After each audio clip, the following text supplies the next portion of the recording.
মালের পেটি বিক্রি করে আজকে আমি বড়লোক হতেও হলাম না। চলো তোমাদের গল্পটা শুরু থেকে বলি। তো আজকে গুটকা বিলায় প্রীতি তো মনে হচ্ছে ব্যাংক থেকে সুদে নার্সিংয়ে চলে এসেছে। बहुत पैसा है अपने पास।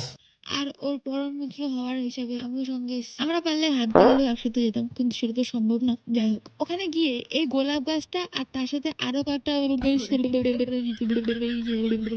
গাছ কিনে নিয়ে আমরা যাই একটু আলু কাবলি খেতে। কিন্তু ওই আলু কাবলিটা খেতে গেলেও আমাদের পয়সা অনেক কষ্ট করে জোগাড় করতে হয়েছিল। প্রীতি 5 টাকা দেয়, আমি 5 টাকা দিই। প্রথমে 5 টাকার বদলে 1 টাকার কয়েন বেরিয়ে গেছে পকেট থেকে। क्योंकि हम खानदानी गरीब है, हमारा बाप गरीब, दादा गरीब, परदादा गरीब, उसका बाप गरीब, सब गरीब, सातों पुश्ता गरीब। ऐसा नहीं कि पहले गरीब थे फिर अमीर हो गए फिर गरीब हो गए, नहीं, हम शुद्ध गरीब है। যাই হোক, তারপর কপাল অনেক ভালো হওয়ার কারণে আমাদের চামচটাও ভেঙে যায়। তারপর সেই আলু কাবলি খেয়ে শেষ করার পর ভুটকা বিলায় প্রীতি আমাকে ব্যাট টাচ করতে চেষ্টা করে, কিন্তু এসব আমি একদম প্রশ্রয় দিই না। তারপর এসব করে টাইম পাস করার পর আমি বাড়িতে এসে দেখি আমাদের মালের সাথে যে পেটিগুলো জমেছিল সেগুলো আমার ঠাম্মা বিক্রি করে মালামাল হয়ে যাচ্ছে। কিন্তু আমি চাইতে সেগুলো আমাকে না দিয়ে আমার ঠাম্মা মাকে দিয়ে দেয়।